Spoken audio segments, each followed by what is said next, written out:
A very good afternoon to you and welcome to Lunchtime News, come to you live and direct from the Newsfirst Centre here in Colombo. I am Florine Rajendran. Let's now take a look at your headlines.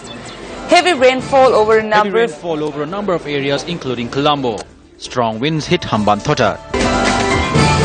Nurses strike in the northwestern province inconveniences patients. Austria ready to shut down the border open for illegal immigrants. Roshan Dhammika wins silver in the high jump event at the Commonwealth Youth Games. On to stories in detail now. The Department of Meteorology forecast several spells of showers in the western, southern and Sabargamo provinces. The department added that due to the convergence of the winds, more showers can be expected along the western coastal area. Meanwhile, a traffic congestion was reported along the Mathura-Tissamaharama main road in Netholpitiya area in Tangol due to a tree collapsing onto the road early this morning. Apart from a damaged three-wheeler, no injuries were reported. The Tangol police, together with the assistance of area residents, have removed the tree from the road. Meanwhile, several power lines have been damaged after a tree collapsed onto the Ranna-Veerakatya road.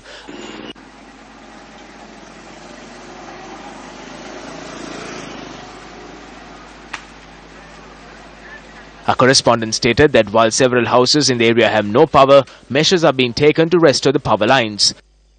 The shrine room and the elephant murals of the Nimbarama Vihara was damaged when a tree collapsed opposite the Vihara. Our correspondent stated that no injuries were reported and that the Hambantota District Disaster Management Unit and the police have taken measures to remove the tree from the area. Government Nursing Officers Association says that the strike action commenced by the Western Province nursing officers is still ongoing. Today is the fourth day of the strike action. The Government Nursing Officers Association commenced the strike action last Friday against the transfer of 387 officers. The association further noted that all the surgeries and regular services have halted as a result of the protest. The Northeastern Province Health Minister, D.B. Herath, stated that it is not for the members of the union to protest against the transfers. Meanwhile, the governor of the Northeastern Province, Amara Piyasili Ratnayaka, says that she has instructed that the transfers be suspended.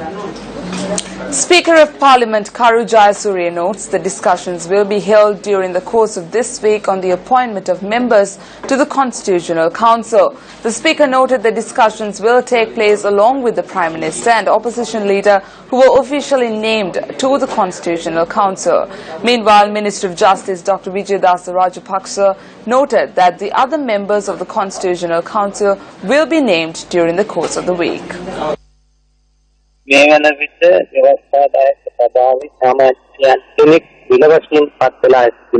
So far, 3 members have been formally appointed to the Constitutional Council. The Speaker has been appointed as the chairman along with the Prime Minister and the opposition leader. 4 other parliamentarians will also be appointed. One will represent the President, another parliamentarian will represent the Prime Minister. The third, opposition leader, and 4th parliamentarian will represent the minority parties. In addition to this, 3 will represent civil society organizations. For these appointments, only parliamentary approval will be required.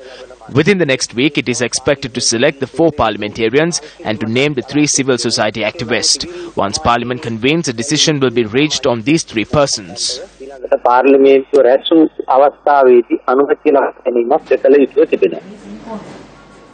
Minister Anura Priyadarshana Yapa assumed official duties today. Anura Priyadarshana Yapa assumed duties as the Minister of Disaster Management at the Ministry in Colombo.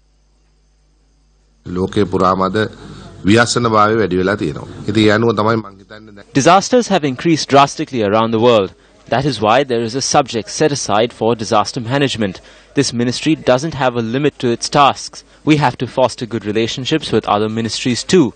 Therefore, I am looking forward to working with all officials in a productive manner.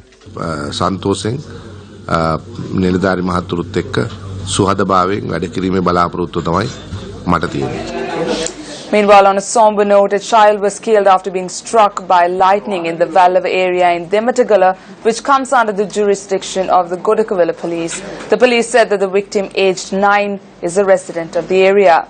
The incident took place last evening when the child used a power socket to run a small motor. Our correspondent said that the child was the youngest in the family of 2 children, receiving his education in the 3rd grade at the Ratnapura Sankapala Sri Gunaratna Vidyalaya. The child was admitted to the Udavalavar Rural Hospital. Police said that the body has been placed at the Ambilapitiya Base Hospital for the post-mortem examination.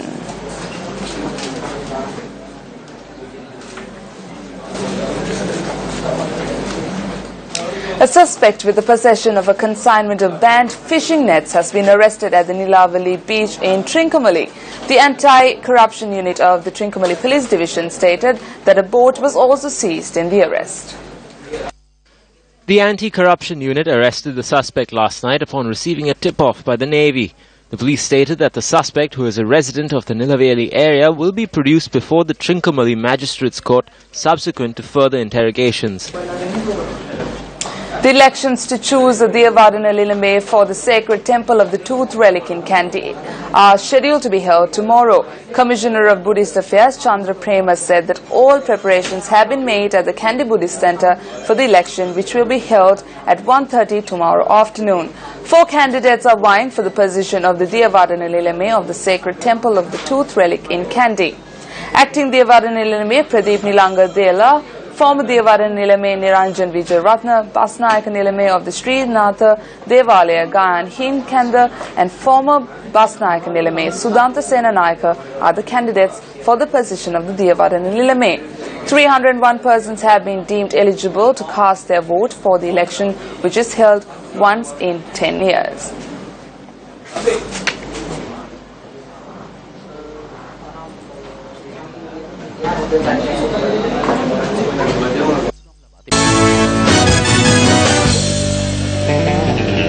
In some sports news now, Roshan Dhammika Ranatunga clinched silver in the high jump event at the Commonwealth Youth Games currently underway in Samoa. Roshan Dhammika clinched silver by jumping a height of 2.11 meters.